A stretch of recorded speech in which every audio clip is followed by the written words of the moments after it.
Welcome to the latest episode of Hambassadors, our show that takes you behind the scenes of the Between Two Beers podcast. How are we doing today, Shay? Good. A little bit flustered, eh? You forgot the hat in the car. I've just come back from Auckland. Yeah. We're all here. It's a hot day. Yeah. Are you flustered? I am. Yeah. A little bit. Yeah. It's one of those weeks where I'm just doing what's in front of me. So I woke up this morning and thought, Hambassadors today. That's the one thing I've got to do today. Yeah. Because what did you have to do yesterday? You had to... The one thing I had to do yesterday was commentate the All Whites versus New Caledonia Oceania qualifying final for the FIFA World Cup 2026. Commentator voice. This was kind of a big one, wasn't it? You've been toiling away in the old commentary land, and this is kind of like the biggest scene. Free-to-air TV. Yeah. Big audience. New Zealand's most important game in 4 years. 4 years. You and Piney? Never commentated with Piney before. Always wanted it to happen. And it kind of... I got a message out of the blue on the drive home from a record that we did last week, and it said, hey, can you give me a call around the game coming up? And I thought it was going to be like a halftime, hey, any All Whites fans in the house tonight? And it turns out it was a co-commentary role with a little bit of fronting, they call it, with Chris Chang. Yeah. Friend of the show, friend of Hambassador, Chris Chang. Did you know you've got the identical voice to the guy that does the ground announcement at Eden Park? Because I was there and Bowie, my 8-year-old, insisted it was your voice coming over the speakers. Yeah, not just at Eden Park, but also at Sky Stadium in Wellington, it seems, because I got a text on Friday when I was in Melbourne saying, oh, you're doing the ground announcing at the game tonight. That's great to hear you. And actually, if I think about it, that's happened to me at a few random sporting events. You got one of those voices. I guess I've got a voice. Like a very a voice that everyone's got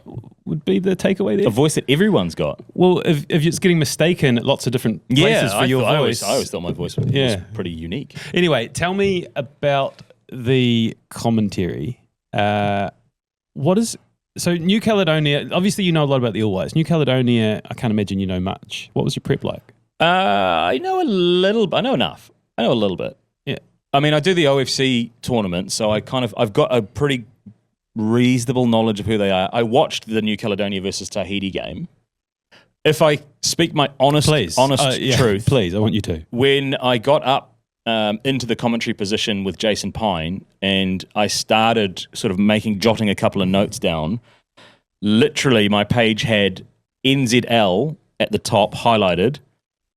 And then number 1, Max Crocombe. Right. And it was a blank piece of paper. And I sort of said, I've done my prep. And Piney cracked up. And he was like, this is a very minimalist approach, which traditionally not my style. Normally I would over prep. But I was in a different role, which was just adding colour. Oh. Colour commentary. See, I didn't hear your commentary because I was at the game. Yeah. But I got a lot of messages, secondhand messages from people messaging me saying what a good job you were doing with commentary. Yeah, I got a lot of first-hand messages saying that. Send that to him. Yeah. I'm not going to pass them on. Well, people probably know that I don't reply to much, so apologies to anyone that did send me a goodwill message. Okay, so that's the best commentary gig, right? That's the hack. Piney's doing all the hard lifting. Yeah. You're just in there. He's done a week's prep, yeah. got the pronunciations right, I got the pronunciation sheet, and then I'm just calling what I see. Yeah. And a little cheat code that I've got is our lads chat on the side, which is running, which has a couple of very good football brains in there. You're stealing their ideas. In between gags, I'm taking a couple of their observations, which makes me sound a lot more knowledgeable than I actually am. Yeah. But it was a really enjoyable call. Once every 4, like I remember 2009 Bahrain down at the game. I think I watched I was on the next one for Mexico and with the team on the tour, watched the other one at your house. And then we did the watch along. Remember the Costa Rica watch along at the pub with Mike Lane? Yeah. So to actually call one properly was really cool. And I kind of thought as I was in there was like, as it became apparent that New Zealand were going to qualify, I was like, oh, maybe there's a chance I could do this in America when they're playing their World Cup games. Yeah, I was having thoughts. I used to listen to these UK comedians, Baddiel and Skinner. And they used to do a podcast. This was like 20 years ago, like right when podcasts were just a new thing. And they did like a 30-minute show each day just talking about their adventures wherever the World Cup was and the games they watched, and they'd occasionally get someone in. And I was thinking, how cool would that be to do? Is that us or you? That's what I'm putting out there. Let's get over there.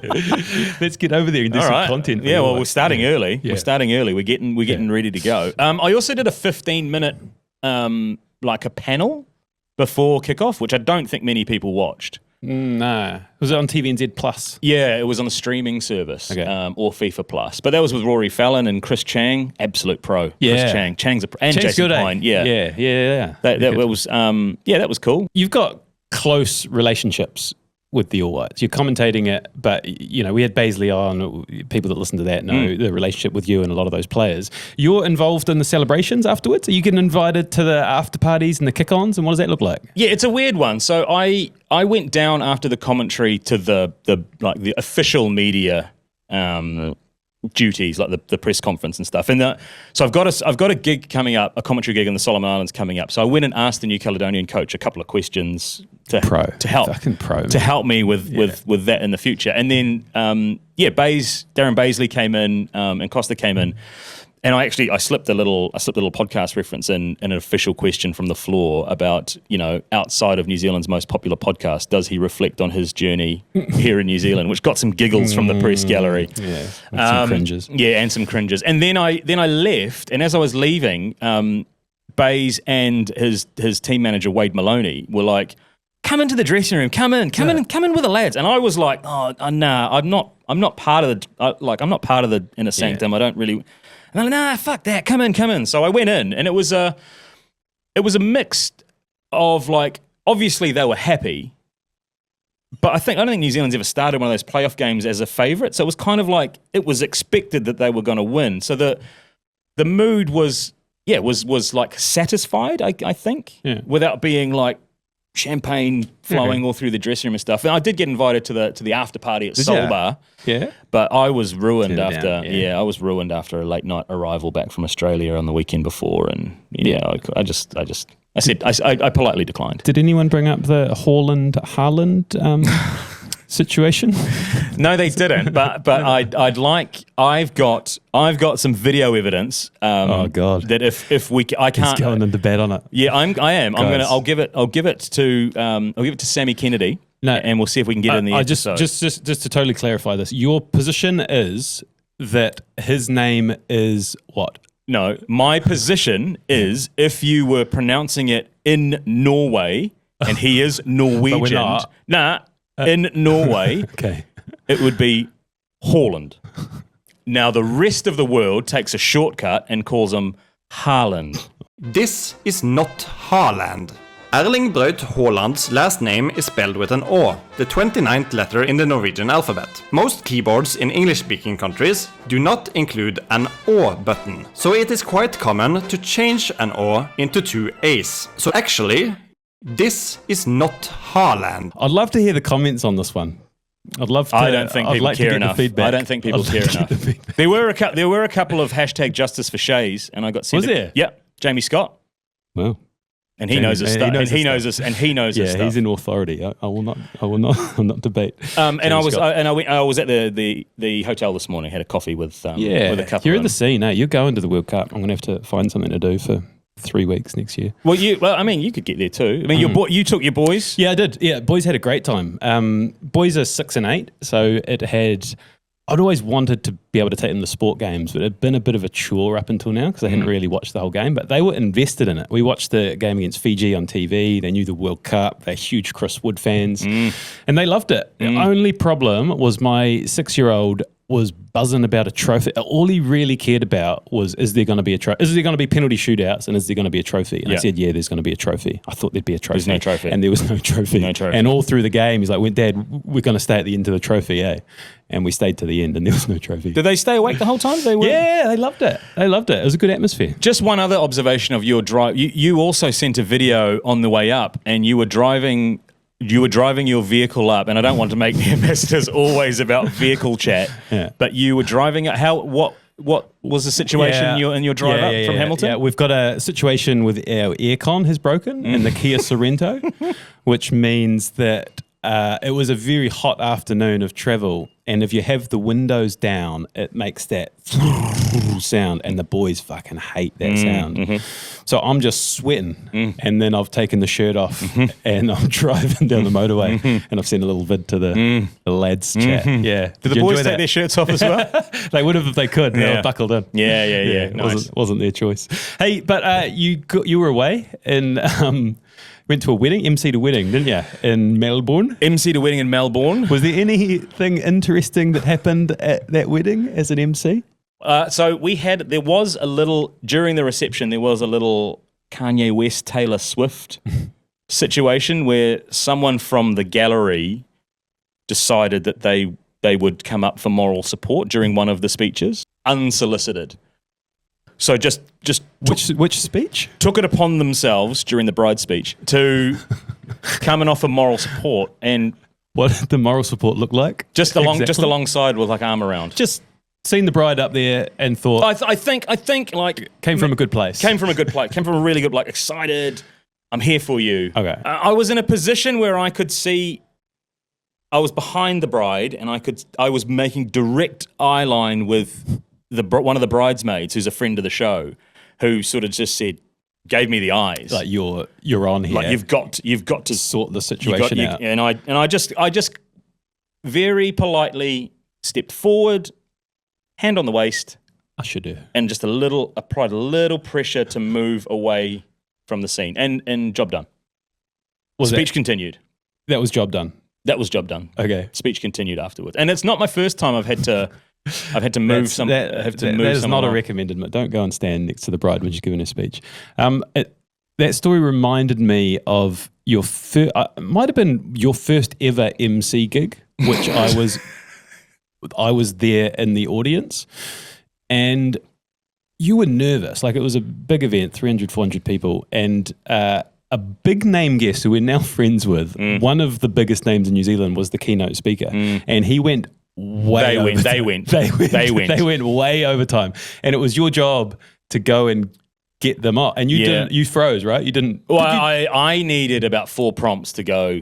Yeah. It was like you need to step in here, and then I think it flowed another 20 minutes, and like, no, seriously, you need to step. And then I sort of got to the side of the stage, and I was like,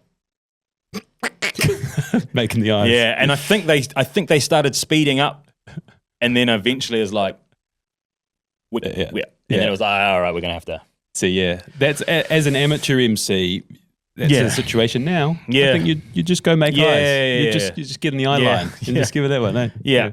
But and that's learning. And I'm available. guys, for any other gigs. I heard. I got a link sent to me actually about Jeremy Wells and Manaia Stewart talking about us on their Hauraki breakfast show. Yeah. I'm just going to play some of the audio for you. I've been here before. I feel like this happened to me a couple of years ago when I was on the Between Two Beers podcast. Oh, yep. And you guys been on that? You know the Between Two Beers podcast? You listen to it? You familiar with it? Oh, the Seamus and I know of Steve. it. That's right. Seamus and Steve, great New Zealanders. Well, I, for the longest time, was getting confused for Seamus for, honestly, about once a week. Once a week, someone would be like, hey, I love your podcast. And I'm like, oh, the agenda. And they'd be like, nah, Between Two Beers. I'm like, oh, okay. You got a touch with the Seamuses? Yeah, I know I do. But have you ever, that's Manaia talking, who's Matt Heath's replacement. Yeah. Has it ever gone the other way? I don't think I've ever been mistaken for Manaia. Yeah, we did a little bit, didn't we? When we were in Yeah. the AC together, where we did some photos and made a little video. I don't think there's a huge resemblance. Maybe it's the voice. No, there's not. Not like Joe Damon. Anyway, he continues. once a week. And it was happening in the office too, because they were under the ACC umbrella.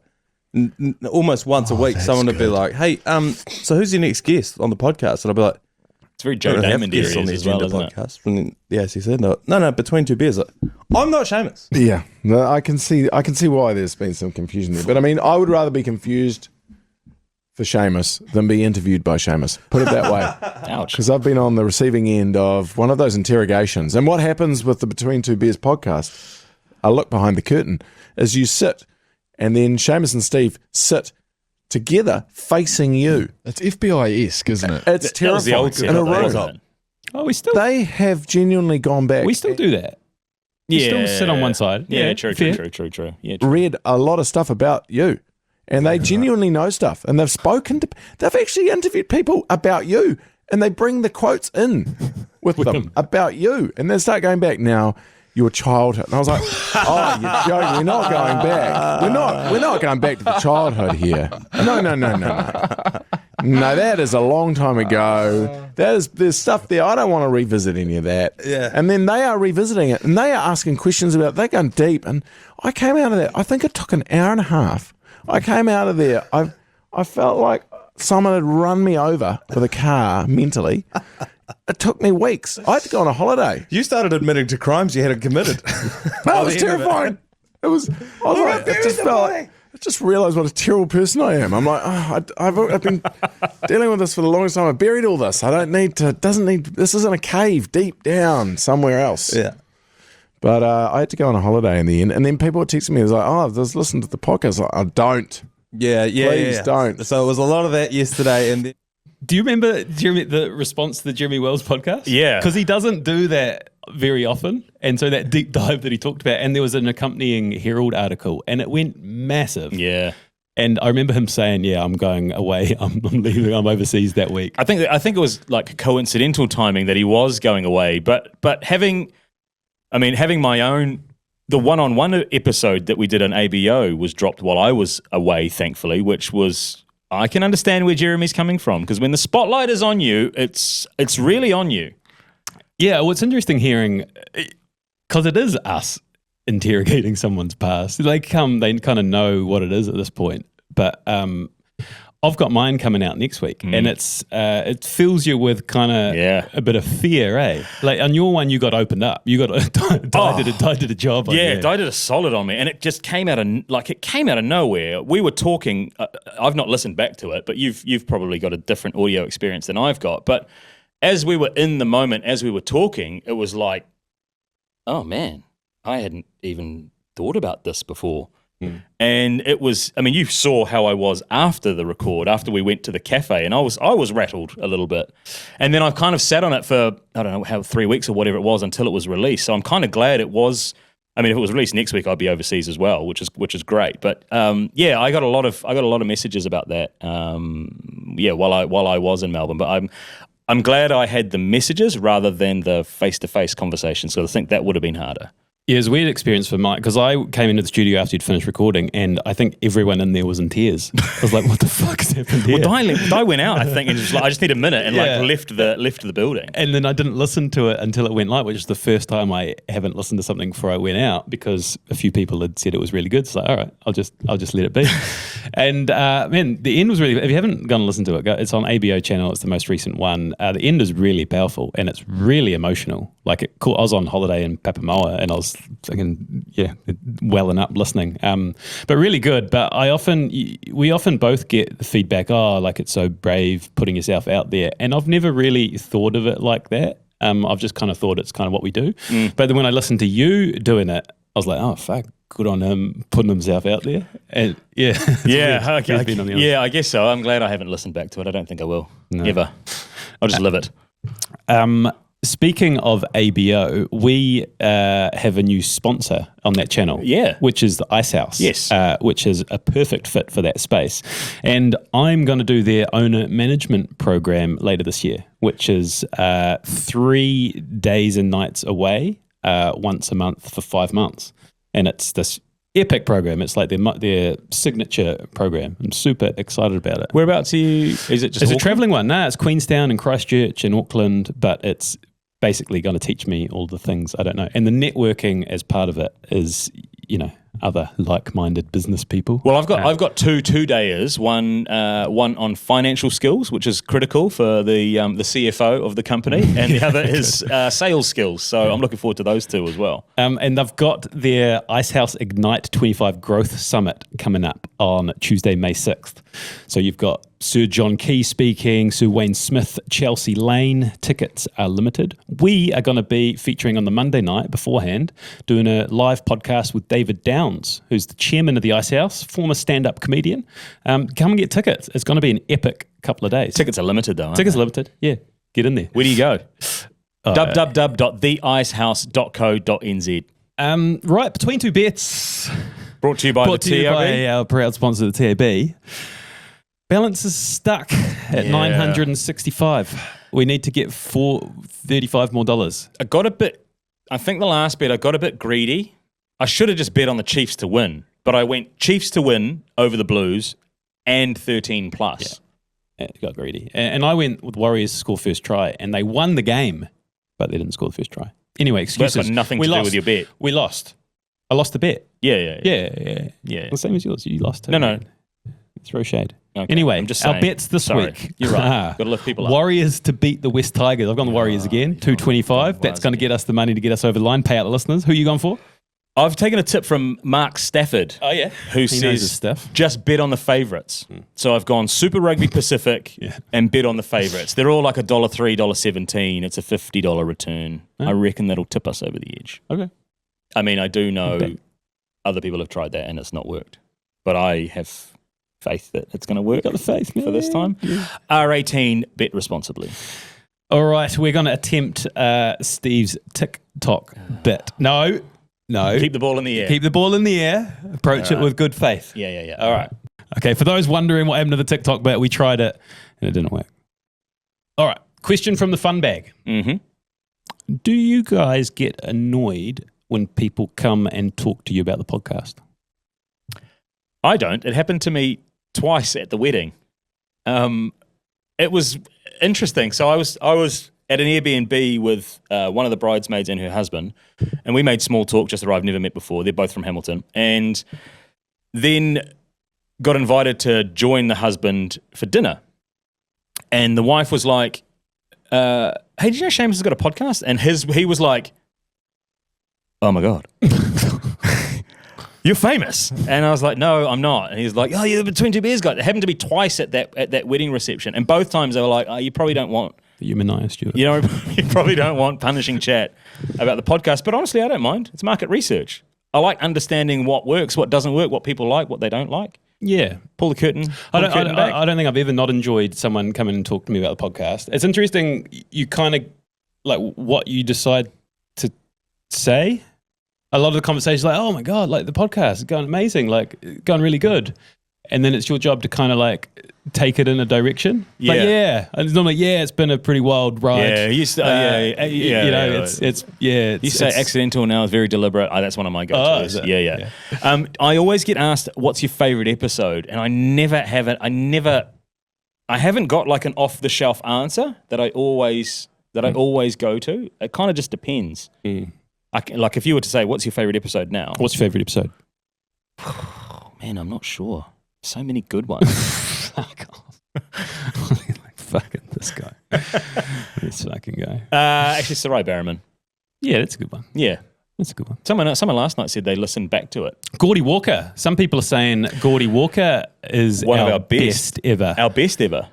I've had a few messages from people putting it at the top of the charts. Shit. One listener messaged in and said it went Gordy Walker, Matthew Ridge, Sean Quincy, Dwayne Dalton is top 4. Yeah, that's a real which ecosystem. Which I can respect, yeah. Of similar people.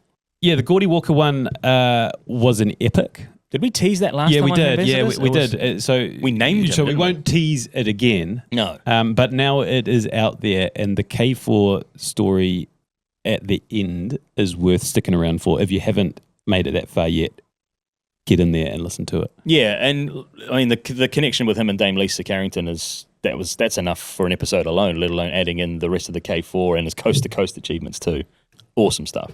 One of the coolest things about where we're at in the podcast journey is that the network of connections we've built up is fucking epic. So we had Gordy Walker on the pod and we talked to Lisa Carrington about Gordy. Like Lisa Carrington is our contact for our guest, and I got off 20 minutes with her and I was like, fuck, this is cool what we're doing. And it kind of just like this ecosystem, eh? Yeah, I mean the connections are cool because from having Lisa a second time around, we were able to connect her up with Rachel Hunter, who back at that stage was in the recording phase of her podcast, which has come out now, and you can pick that up on Spotify. But she's spoken to Dame Lisa Carrington, to Tama Iti, to another Hambassador, Riley Elliott, who's the shark guy. And that's filmed in like Frank podcast studios as well. So it's a really cool way of getting everybody together. But actually, Rachel Hunter, Dame Lisa Carrington, and Gordy Walker are all on our B2B speakers book as well. So, if you were looking for an amazing combination, getting Gordy Walker and Dame Lisa Carrington together into a speaking gig would be phenomenal. Slick, man. It was like an integrated It was ad. it was like a baked in ad for our own business. But we're really, really lucky that we can connect all those people up. But Rachel Hunter's podcast, Human Spirit, has some pretty interesting New Zealanders. The other one, you probably have heard our ad for Calm Under Pressure workshop with Dave Wood.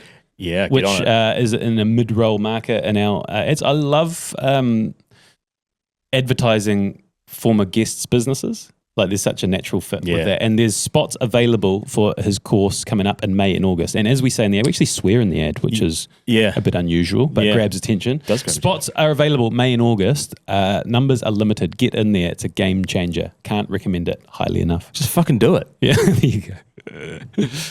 Hey, did you know I'm a golf influencer now?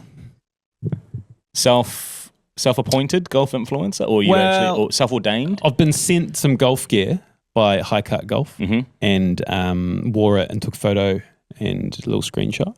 Yeah. You went rogue. Yeah. Don't rain in my parade here because we're going to talk golf for a little bit. Okay, One of my goals for 2025 was to reduce my handicap from a 20 to a 12. Did you say 10? Yeah, well, it was 10 on LinkedIn. It was 12 on Instagram, or the other way around. Anyway, I've been going in and getting lessons. I know you have. I know with Mark Purser. With my blessing. At the club room. With my blessing. And it's been a game changer. He has been unreal. And then I went in after I've had 3 lessons and I was ready for a club fitting. I've been playing with a shitty old set of clubs. I met up with Dan Crook at the club room and went in and I had a 2-hour club fitting with him. And that whole process is eye-opening. You run through, you've got all the different irons and different sort of styles and different stiffnesses of shaft. And don't get stuck up on Excuse that. me? But the difference between the one that I walked out with and the one I started was unreal. The length and the direction of it suited my swing path. So we did the whole works with driver and hybrid and irons and like putter, and walked out of there and was just the happiest man in the world. Like, they've got 6 simulator bays. It's in Hamilton at the base. Go out there and check it out. They're amazing, the best you can work with. And then I've taken these clubs and I've gone and played around at St Andrews with a friend of the show, and I'm gonna name him here, Michael Main, Football Ferns coach. Interim coach. He's going for the big job. Yeah. But he's a bloody good golfer. And for those that play golf, you've always got that friend who always beats you, and he has beaten me every time we've played for the last 2 years, but I beat him last week. Really? Yeah. I beat him off the stick. I shot 85 at St Andrews, which is unreal. Full of the jargon now, eh? I beat him off the stick. Yeah. And it was one of the great days of 2025. So I am fizzing for golf. The lads at the club room have come to the party, and I'm a golf influencer. So I've got to send a golf booked. Yeah, I'm a golf guy. Yeah, like really? all your chat, all the Instagram DMs, basically they feel like they're golf chat. Yeah, but there's a lot of golf stuff coming in too. People, like when I posted the scorecard of my 85, like I got a lot of messages of that's a tough track. Well done. That's good for a 21. Well, seeing as we're plugging, you're clearly plugging here. Yeah. Just I know you're a golf guy, but are you a Girls Get Off guy? Have you managed to use any of your free gifts from the team at Girls Get Off? Well, they weren't really for me, were they? Well, they're for your household. Yeah, to share. Yeah. What's happened there? They have entered the house, and I did gift them to Bon. I haven't followed up on whether they've been used. I imagine they're the sort of thing that might be trialled in private, so I haven't actually inquired. I haven't seen them. Yeah.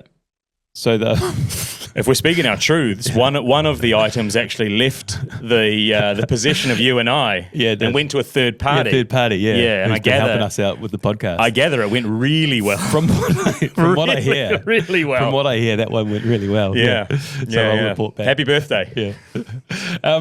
Look, to tie up the golf, the golf chat the golf chat was going somewhere. Stiff on the shaft. And I think we teased in a previous episode. one of the biggest names in New Zealand golf, perhaps the biggest name in New Zealand golf, and that's coming out on Monday. And we are buzzing for this one. Steve Williams, Tiger Woods' old caddy. That's right. That's what I think you're going to say. No, all right. So he's got a book coming out. He didn't talk to Tiger for 10 years. Like their relationship broke down after they went separate ways. He was the biggest name in New Zealand sport for a period of time, right? The highest earner. Yeah. And the chat was, and he doesn't even play sport. But yeah, man, the insights into that, like that whole world of that time frame was crazy. Yeah, so it probably wasn't comfortable talking about Tiger that much across the 10 years, but now their relationship has been repaired and he's got a new book coming out specifically talking about his time with Tiger. Yeah, Together We Roared is the name of the book, which is out in stores next week. Together We Roared. And so we canvassed the greatest hits. And as you can see, I'm pretty excited about my golf journey and like hearing about his story. He was like a 2 handicap when he was 10. He was on the bag with his dad and his mates doing like 36 holes at that age and loved caddying more than playing golf on Greg Norman's bag at 17. And so we charted his path. Like, how did you actually get to work with Tiger? And then once you're inside that world, it's like playing basketball with Michael Jordan and Wayne Gretzky coming around, and just like what that world looks like. Yeah, it was as a casual sports fan, it was interesting to get the detail of what that world was really like. Yeah, and yeah. He's also a guy that doesn't often share his story. I know he's going to do a big US tour. Hopefully ours gets out before all the big podcasts. But look out for that one on Monday. You're fans. You're buzzing on golf. Fans unite, eh? You are buzzing on golf. Yeah. And I shouldn't rain on your parade. Fair play. Get amongst it. Why don't you go and have a round after this? Maybe I will. No, we've got a lot of work to do this week. A lot of work to do this week. 2 weeks away for me. Speaking of work. Yeah, where you going? Up to the Solomon Islands for more commentary. Chance to go visit family and friends. On someone else's. Get that commentator voice back. Someone else's ticket. Yeah, do some more prep. You'll have to do one of these virtually maybe. I need to figure that out. Remotely. I'll do it by myself. Yeah. A solo. Solo golf episode. All right. See you next time. Enjoy. Bye.